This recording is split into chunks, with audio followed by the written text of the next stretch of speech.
मित्रों, समाचार ये है कि अमेरिका के बाद अब लोकतंत्र का ठेकेदार बनते हुए एक अन्य देश जर्मनी ने राहुल गांधी की संसद सदस्यता समाप्त होने की घटना पर भारत को ज्ञान देते हुए कहा है कि इस विषय पर लोकतांत्रिक मूल्यों का और न्यायिक स्वतंत्रता के मानकों का ध्यान रखा जाना चाहिए।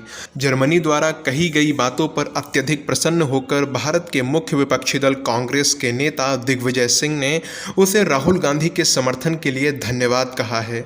इस पर कानून मंत्री किरण रिजिजू ने ट्वीट कर यह स्पष्ट कहा कि भारत अपनी न्याय व्यवस्था में विदेशी हस्तक्षेप कभी भी सहन नहीं कर सकता। मित्रों, जिस जर्मनी को आज भारत के अंदर न्याय और लोकतांत्रिक मूल्यों पर संकट आता दिख रहा है, उसे ये सब तब क्यों नहीं दिखाता जब उसके चांसलर ओलाफ शोल्ज घोर साम्राज्यवादी, पूर्ण रूप से अलोकतांत्रिक देश चीन की यात्रा पर गए थे।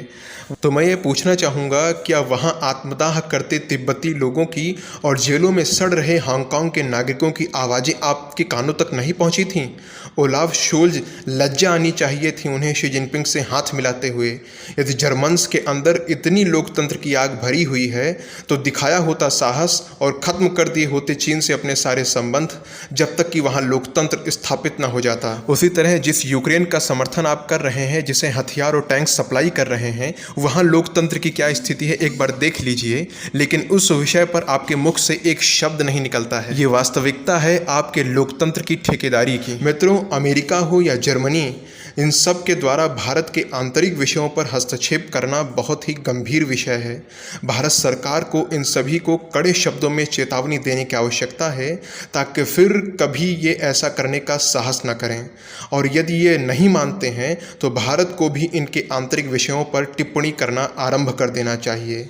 वैसे विदेशी शक्तियों के भारत पर बोलने से ज़्यादा चिंता का विषय ये है कि भारत में उन नेताओं का होना जो इन विदेशी शक्तियों को धन्यवाद देकर बढ़ावा देते हैं। अरे कोई समस्या है, सरकार कुछ अनुचित कर रही है तो जनता के पास जाओ, जनता को सरकार की त्रुटियां दिखाओ।